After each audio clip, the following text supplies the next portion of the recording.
धतूरा मन को भाई बसहा भेल की जिनकी सवारी रहे कुटिया में धूनी रमाए गोरा संग गणेश भी रहते विघ्न विनाशक जो कहलाए कथा सुनाऊं वैद्यनाथ की सुनो रे भक्तों ध्यान लगाए कथा सुनाऊं वैद्यनाथ की।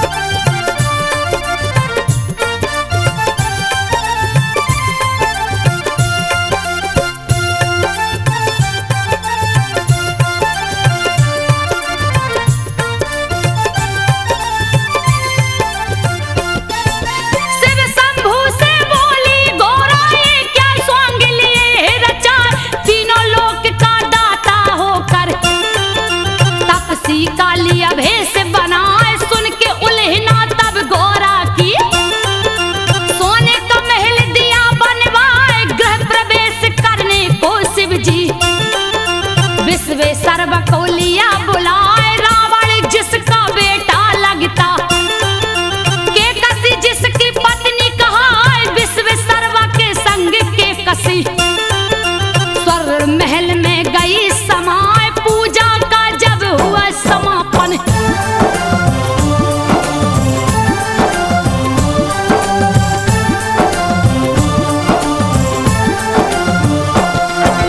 पूजा का जब हुआ समापन शिव शंभू बोले हरिषाय प्रसन्न हुआ हूँ तुमसे ब्राह्मण मांगो दक्षिणा जो मन आए यही मेरा सौभाग्य है बाबा मुझसे पूजा लिया करवाए आशीर्वाद ही बस काफी है जिससे जीवन सफल हो जाए फिर भी नहीं माने कैलाशी बोले कुछ तो ले भाई पूजा अधूरी रह जाती है बिन दक्षिणा के जो ब्राह्मण जाए के कसी को तब लालच आ गई।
कर नहीं सकता। चैन न इसमें लेने पाए के कसी रावण को उकसाई। शिव को लाओ लंका उठाए, पार्वती ने श्राप दिया है। बचने का नहीं दूजा उपाय, जा बेटा कैलाशी को लाओ।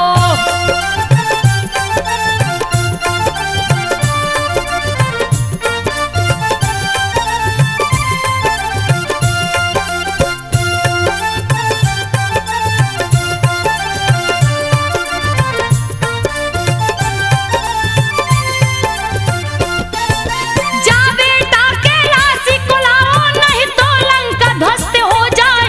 नहीं ऐसा जो करोगे बेटा, कोई भी कुल में बच ना पाए। सच कहती हूँ तुमसे बेटा, के कसी रावण को समझाए। तुमको शिव है बहुत मानते, शिव को दो प्रसन्न कराए। किसी तरह से जाकर लाओ, बैठी हूँ मैं आस लगाए। चूक हो गई मुझसे भारी, तेरे पिता को दी उपसाय। विश्वेश्वरवा के बेटा रावण,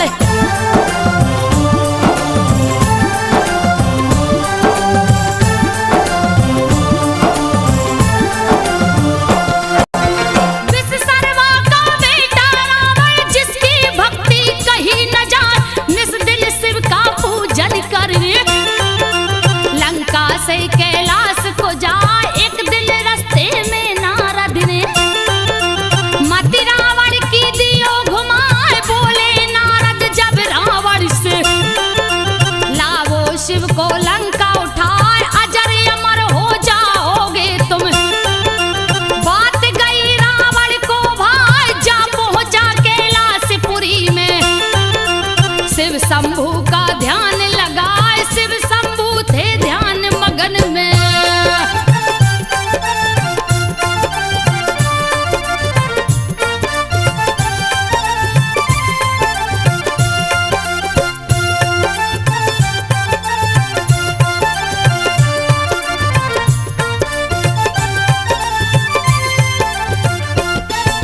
शिव शंभू थे ध्यान मगन में, रावण मन ही मन हर्षाए।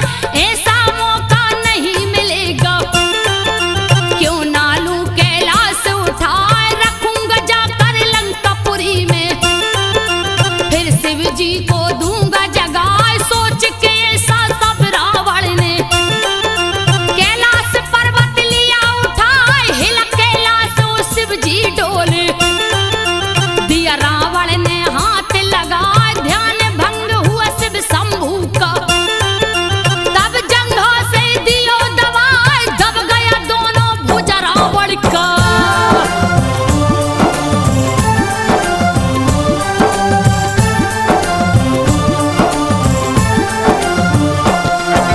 दब गया दोनों भुजा रावण का, दर्द के मारे रहो चिल्लाए। वहीं पे नारद जी आ पहुंचे, नारायण का ध्यान लगाए। क्रोध में आके रावण बोला, नारद कोई खोजो पाए। नारद जी तब हंस कर बोले, शिव जी का लो ध्यान लगाए। शिव के कोप से शिव ही बचाए। दूजा नहीं है कोई उपाय, कैसे करूं मैं पूजा शिव का। दोनों हाथ फंसा मेरे हाय, पूजा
बारिश से तन भीगा जाए, कोशिश लाख किया रावण ने, शिव प्रसन्न ना होने पाए, क्रोधित होकर राजा रावण लिया खड़ग तब हाथ उठाए, एक एक करके शीश काट कर अग्निकुंड में भेंट चढ़ाए, नौ शीश जब काट दियो तो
भुजा से, फिर भी लिंग ना हिलने पाए। क्रोधित होकर तब रावण ने अंगूठा से दिया लिंग दबाए। लंका नहीं ले जा सकता तो दूंगा पातालपुरी पहुंचाए। तब करने आसन पर बैठा, नहीं था कोई दूजा उपाय। दर्शन देकर शिव शंकर ने रावण को दिया शर्त बताए, जहां भी धरती पर रखोगे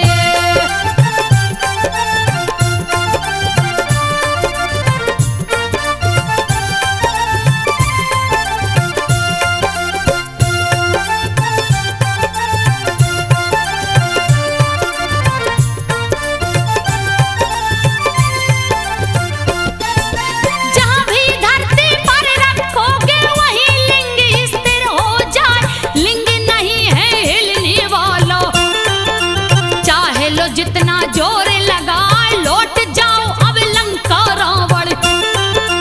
दूजा नहीं है कोई उपाय, मेरी आराधना जहां करोगे मन वांछित वर प्राप्त हो जाए। रावण लौट गया लंका को, सारे देवता गए हर्षाए। शिवलिंग को स्थापित करके बैजू को दिए भक्त बनाए। देवता गण बैजू से बोले,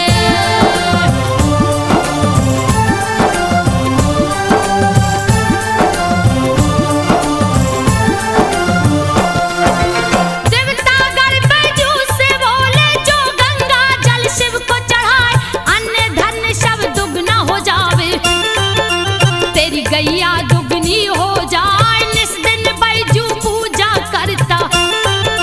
शिव शंभू का ध्यान लगाए, एक दिन बिन पूजा किए ही बैठ गया भोजन पर आए। ध्यान पड़ी जब शिव शंभू की, दौड़ा दौड़ा बैजू जाए। जैसे ही पूजा पर बैठा है शिव शंभू बोले हर्षाए, हुआ प्रसन्न मैं तुमसे बैजू।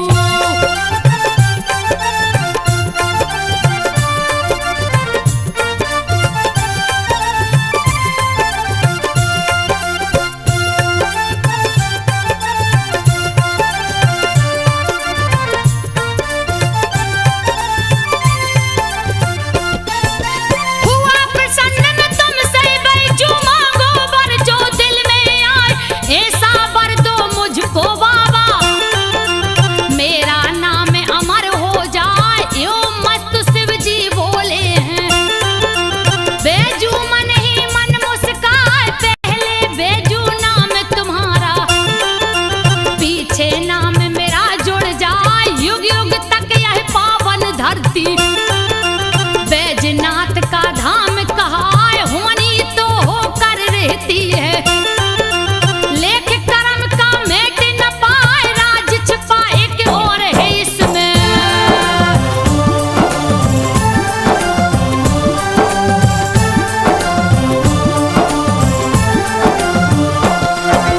राज छुपा एक और है इसमें। सुनो रे भक्तों ध्यान लगाए, शिव जी के ससुर दक्ष है प्रजापति।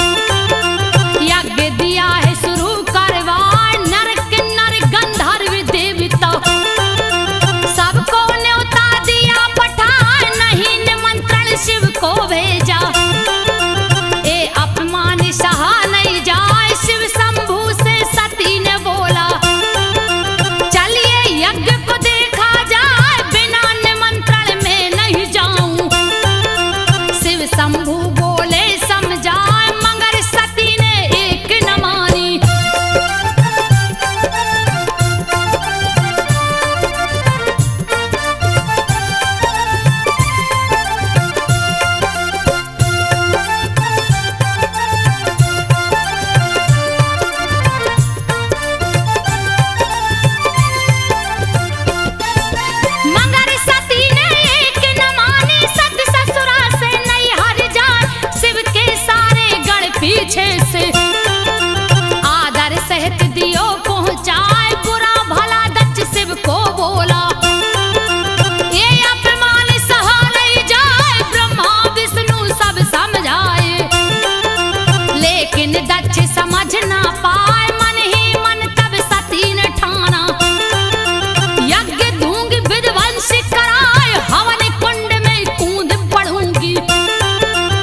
इस तन को अब दूंगी जलाए, कूद पड़ी तब हवन कुंड में।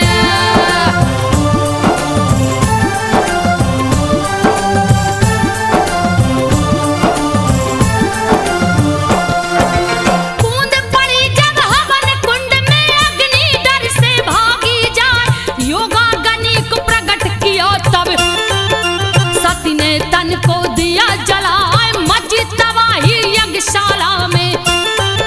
शिव गण दिए उत्पात मचाए, नारद आकर शिव शंभू को समाचार सब दियो सुनाए, वीरभद्र और महाकाली को दियो जटा से प्रकट कराए, वीरभद्र और महाकाली को शिव जी दल बल सहित पठाए, यज्ञशाला रणभूमि बन गई।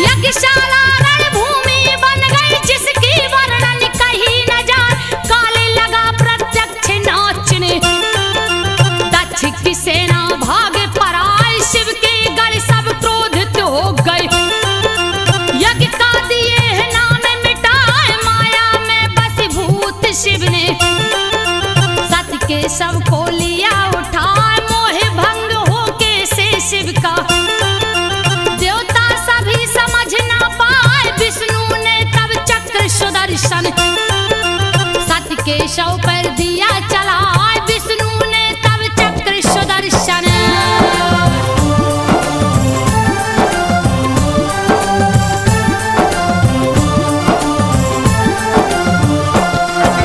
शिव ने सती के शव को देखा, हाथ लिए त्रिशूल उठाए, रुद्र रूप देख शिव शंभू का मन ही मन सब देव घबराए, करने लगे जब तांडव शिव जी, पल में लागे प्रलय हो जाए, कप गई धरती कप गए अंबर, सबकी बुद्धि गई हेराए, हाहाकार मचा तीन लोक में, कब क्या होगा कहा न जाए, क्षीर सागर सब देवगढ़ पहुंचे, विष्णु थे जहां ध्यान लगाए, मोह भंग कीजे शिव शंभू का।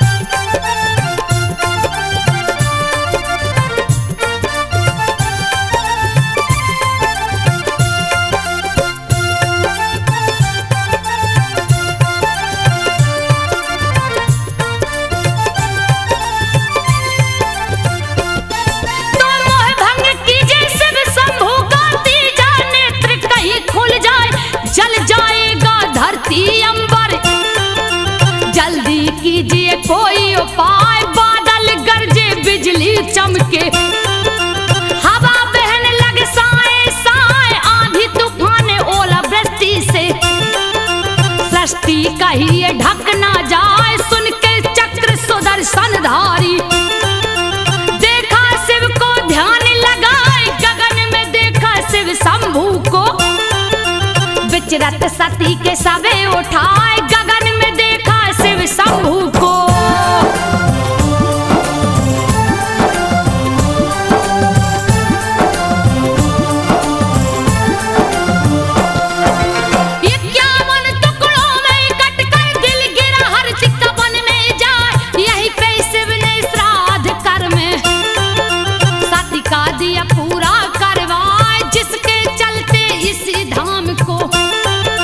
चिंता भूमि भी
सुन लो ध्यान लगाए, आज गेवी गंगा जल लेकर पहुंच गए सुइया पर आए। सुइया पहाड़ पर एक थगा दहा, प्यास के मारे रहा चिल्लाए। आज गेवी ने मन में सोचा, दूं मैं इसका जान बचा ली कांवर से गंगा जल को।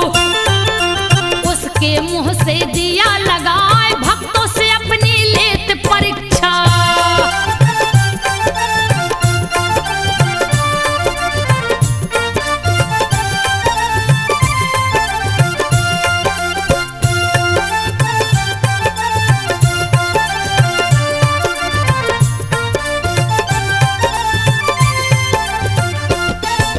भक्तों से अपनी लेत परीक्षा, शिव शंभू तब हुए सहाय।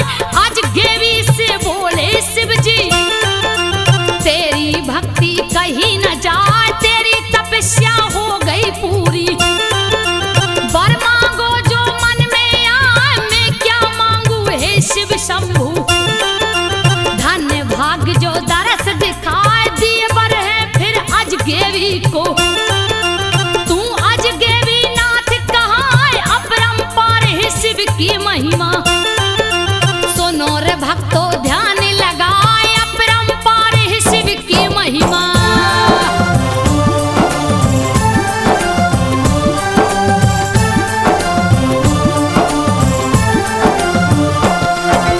त्रेता युग के सावन माह में राम जी सुल्तानगंज को आए। सीता सहित चारों भाई ने कांवर में जल लिया उठाए। सुल्तानगंज से देवघर आकर शिव शंभू को दिए नहलाए। लंका से लंकेश भी निकला, हरिद्वार से जल भर लाए। सावन माह में देवघर आकर शिव जी को जल दिया चढ़ाए। समुद्र मंथन सावन माह से, सुनो हुआ था ध्यान लगाए। समुद्र मंथन सावन माह से।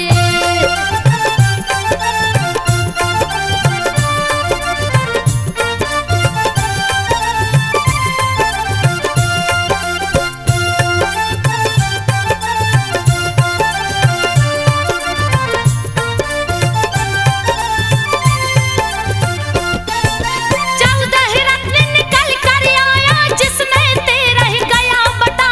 14 में मैं विष निकला था, जिसे देख सब गए थर्राए। तब शिव जी ने विष को उठाकर अपने मुंह से लिया लगाए। सावन में विष पान किए शिव, जिसकी गर्मी सही न जाए, उनकी गर्मी शांत करन को। सावन में जल सभी चढ़ाए, शुरू हुई कांवर की परंपरा। जिसको सारा जग अपना, जो भी चढ़ाता जल है शिव को।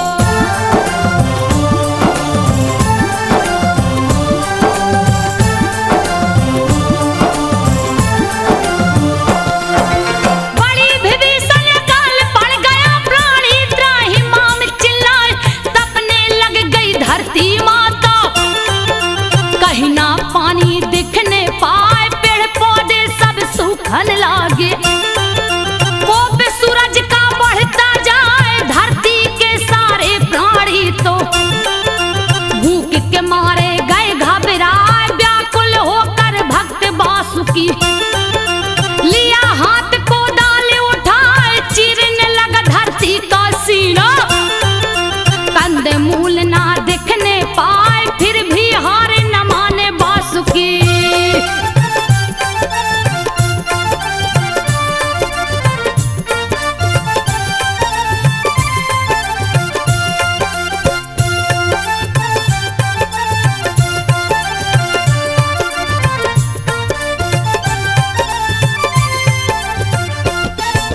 फिर भी हार न माने वासुकी, धरती का सीना चिरता जाए। खून से लटपट हुआ कुदाली, शिवलिंग से गए हैं टकरा। एक टकरा निहार वासुकी, खून को देख गया घबरा। चूक हुआ मुझसे ये कैसा, मन ही मन वह रहा डरा। लगता है कोई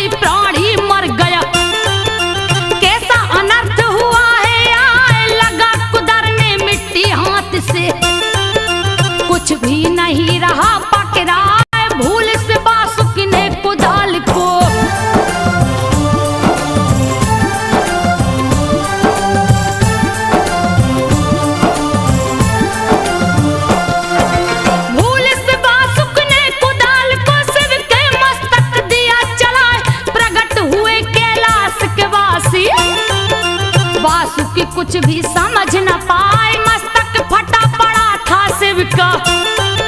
देख के भक्त गया घबराए, डर के मारे थर थर कांपे। कुछ भी उसको समझ न आए, प्रकट हुए कैलाश के वासी। वासुक से बोले मुस्काए, मांग लो वर जो चाहो बेटा, जो भी तेरे मन में आए, हे प्रभु जी अकाल मिटा करे।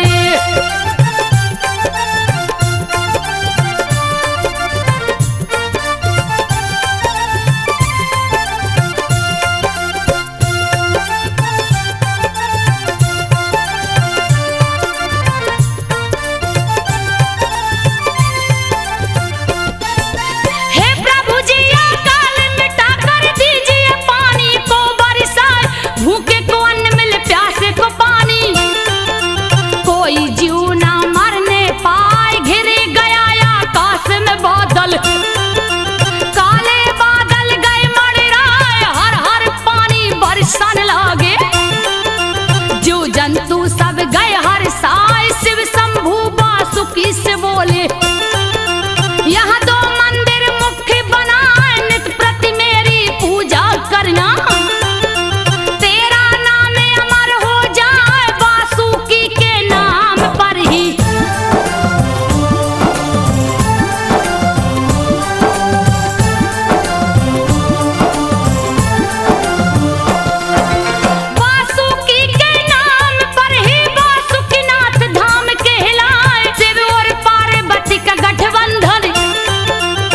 शिवरात्रि को हो जाए, शस्त्रों की पूजा भी इस दिन ही करते हैं सब पंडाया। शिवरात्रि में जो शस्त्र को छूता, उसका देते कष्ट मिटाए, भगवा वस्त्र को धारण करके भक्तों शिव को पूजने जाए, बोल बम उच्चारण करके। नंगे पांव कंवरिया जाए, इस मंत्र के उच्चारण से।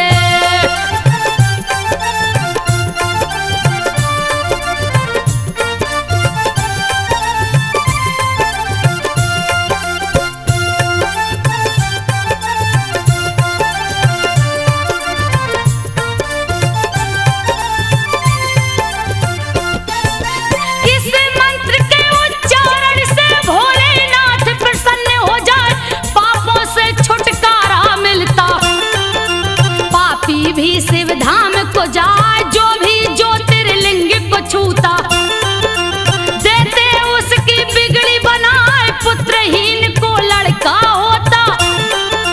निर्धन भी धनवान हो जाए, रोगी प्राणी स्वस्थ हो जाता। देते शिव जी रोग मिटाए, धन हो जाता है वह प्राणी। जो भी कांवर शिव को चढ़ाए, अश्वमेघ यज्ञ का पुण्य होता।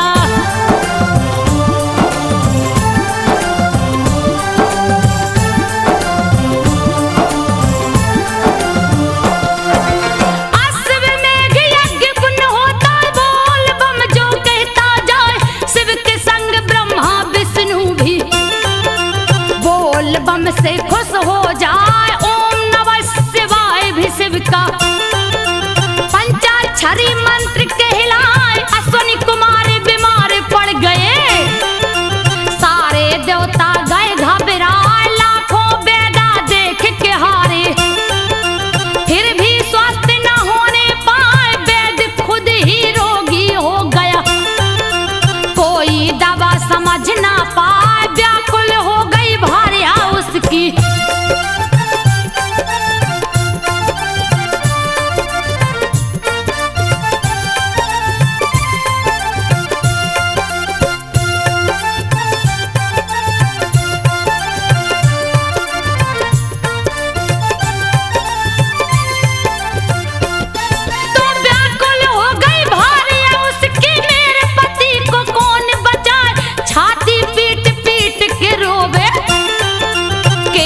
धुन के रही चिल्लाए, जा पहुंची बैद्यनाथ धाम को।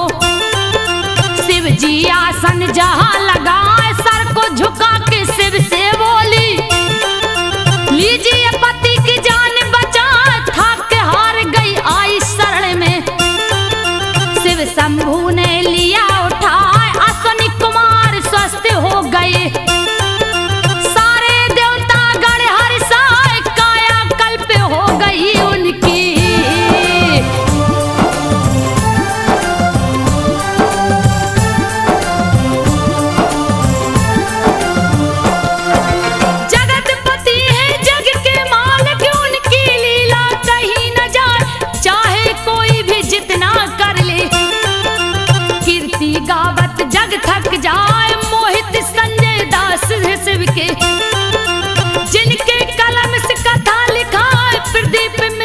शिव के पुजारी। शिव को अपने दिल में बसाए दिलीप सिन्हा भक्त भोला के। कावर ले दो घर को जाए संजू बघेल जगावेगा था। शिव शंभू को शीश झुकाए संजू बघेल गाथा गावे। शिव शंभू को शीश झुकाए।